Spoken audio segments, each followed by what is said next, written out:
ദൈവനാമത്തിന് മഹത്വമുണ്ടായിരിക്കട്ടെ. അനുഗ്രഹിക്കപ്പെട്ട ഈ ദിവസം നമുക്ക് ദൈവത്തോട് ചേർന്ന് ആരംഭിക്കാം. ഇന്നത്തെ നമ്മുടെ വായനാ ഭാഗം ഇയ്യോബിൻ്റെ പുസ്തകം 32 മുതൽ 34 വരെയുള്ള അധ്യായങ്ങളാകുന്നു. ഇന്നത്തെ ചിന്തയ്ക്കായി ഇയ്യോബ് 32-ാം അധ്യായം 8-ാം വാക്യം. എന്നാൽ മനുഷ്യരിൽ ആത്മാവുണ്ടല്ലോ, സർവശക്തൻ്റെ ശ്വാസം അവർക്ക് വിവേകം നൽകുന്നു. വിശുദ്ധ വേദപുസ്തകത്തിലെ വളരെ ശ്രദ്ധേയനായ ഒരു കഥാപാത്രമാണ് എലീഹു. ഇയ്യോബുമായുള്ള സംവാദത്തിൽ 4-മതായാണ് എലീഹുവിൻ്റെ കടന്നുവരവ്. എലീഹു എന്ന പേരിൻ്റെ അർത്ഥം അവൻ എൻ്റെ ദൈവമാകുന്നു എന്നതാണ്. ബൂസ്യനായ ബറഖേലിൻ്റെ മകനും റാം വംശജനുമാണ് എലീഹു. ഇയ്യോബിൻ്റെ മറ്റു 3 സുഹൃത്തുക്കളെക്കാൾ പ്രായം കുറഞ്ഞ വ്യക്തിയായിരുന്നു എലീഹു. മുതിർന്നവരോടുള്ള ബഹുമാനം കണക്കിലെടുത്തുകൊണ്ട് നിശബ്ദനായിരുന്ന എലീഹു ഇയ്യോബും മറ്റു 3 സുഹൃത്തുക്കളുമായുള്ള ദീർഘമായ തർക്കത്തിനു ശേഷമാണ് സംസാരിക്കുന്നത്. അതിനാൽ ഇന്നത്തെ വായനാ ഭാഗത്തു നിന്നും എലീഹുവിൻ്റെ പ്രധാന ആശയങ്ങളിൽ ചിലത് നമുക്ക് ശ്രദ്ധിക്കാം. ഒന്നാമതായിട്ട്, ജ്ഞാനം പ്രായത്താലല്ല ആത്മീയ പക്വതയാൽ ഉണ്ടാകുന്നു. എലീഹുവിൻ്റെ സംസാരം മറ്റു സുഹൃത്തുക്കളിൽ നിന്നും വ്യത്യസ്തമായിരുന്നു. അദ്ദേഹം ഇയ്യോബിനെ കുറ്റപ്പെടുത്തുന്നില്ല, മറിച്ച് ദൈവത്തിൻ്റെ മഹത്വത്തെയും പരമാധികാരത്തെയും ഉയർത്തി കാണിക്കുകയായിരുന്നു ചെയ്തത്. ആത്മീയമായ ജ്ഞാനം ഉണ്ടാകുന്നത് പ്രായക്കൂടുതൽ കൊണ്ടല്ല, മറിച്ച് ദൈവത്തിൻ്റെ ആത്മാവ് മുഖേനയാണെന്നതായിരുന്നു എലീഹുവിൻ്റെ വാദം. നമുക്കൊരു വാക്യത്തിൽ കേട്ടതുപോലെ എലീഹു പറയുന്നത് ഇപ്രകാരമാണ്: മനുഷ്യരിൽ ആത്മാവുണ്ടല്ലോ, സർവശക്തന്റെ ശ്വാസം അവർക്ക് വിവേകം നൽകുന്നു എന്ന്.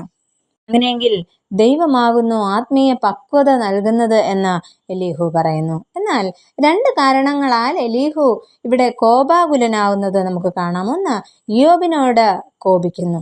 അതിന് കാരണം ഇയ്യോബ് സ്വയം നീതീകരിക്കാനായിട്ട് ശ്രമിച്ചതിനാൽ. രണ്ടാമതായിട്ട്, 3 സുഹൃത്തുക്കളോട് കോപിക്കുന്നു. അതിന് കാരണം അവർ ഇയ്യോബിനെ കുറ്റക്കാരനാക്കുവാൻ ശ്രമിക്കുന്നതല്ലാതെ ഇയ്യോബിൻ്റെ ചോദ്യങ്ങൾക്ക് കൃത്യമായ മറുപടി നൽകുവാനായിട്ട് ആ 3 സുഹൃത്തുക്കൾക്ക് കഴിയുന്നില്ല. ഇതിൽ നിന്നും ആത്മീയ പക്വത നേടിയിരുന്ന വ്യക്തി ആയിരിക്കാം എലീഹു എന്ന് നമുക്ക് മനസ്സിലാക്കാം. രണ്ടാമതായിട്ട്, ദൈവം അനീതി പ്രവർത്തിക്കില്ല എന്ന ഉറപ്പ് എലീഹു നൽകുന്നു. ദൈവത്തിൻ്റെ വഴികൾ നീതിയുള്ളവയാണ്. അതിനാൽ ദൈവം ആർക്കും അന്യായം ചെയ്യുന്നവനല്ല എന്ന് എലീഹു ഇവിടെ വാദിക്കുന്നു. താൻ നീതിമാനായിരുന്നിട്ടും ദൈവം തനിക്ക് അന്യായം ചെയ്തു എന്ന ഇയ്യോബിൻ്റെ ചിന്തയെ എലീഹു തിരുത്തുകയാണ് ചെയ്യുന്നത്. കാരണം ദൈവം പക്ഷാഭേദം കാണിക്കുന്നവനല്ല. ദൈവം ദരിദ്രരെയും രാജാക്കന്മാരെയും ഒരുപോലെ കാണുന്നവനും മുഖപക്ഷം കാണിക്കാത്തവനുമാണ്. നാം ദൈവത്തെ പൂർണ്ണമായി മനസ്സിലാക്കിയില്ല എങ്കിലും അവൻ പരമാധികാരിയാണ് എന്ന് നാം വിശ്വസിക്കേണ്ടിയിരിക്കുന്നു. ഇയ്യോബിന്റെ പുസ്തകം 34-ാം അധ്യായത്തിന്റെ 10-ാം വാക്യത്തിൽ ഇപ്രകാരം പറയുന്നു: അതുകൊണ്ട് വിവേകികളെ കേട്ടുകൊള്ളുവിൻ, ദൈവം ദുഷ്ടതയോ സർവശക്തൻ നീതികേടോ ഒരിക്കലും ചെയ്യുകയില്ല എന്ന്.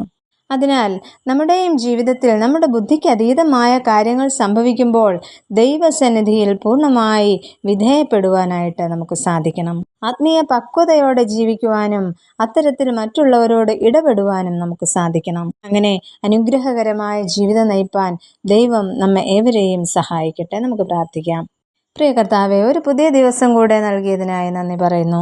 ഞങ്ങളുടെ ജീവിതത്തിൽ ഓരോ ദിവസവും അങ്ങേക്ക് വിധേയപ്പെട്ട് ജീവിക്കുവാനും ആത്മീയ പക്വതയോടെ ഈ ലോകത്തിൽ ജീവിക്കുവാനും ഞങ്ങളെ ഇടയാക്കണമെന്ന് യേശുവിൻ നാമത്തിൽ അപേക്ഷിക്കുന്നു. കൃപയോടെ കേൾക്കണമേ.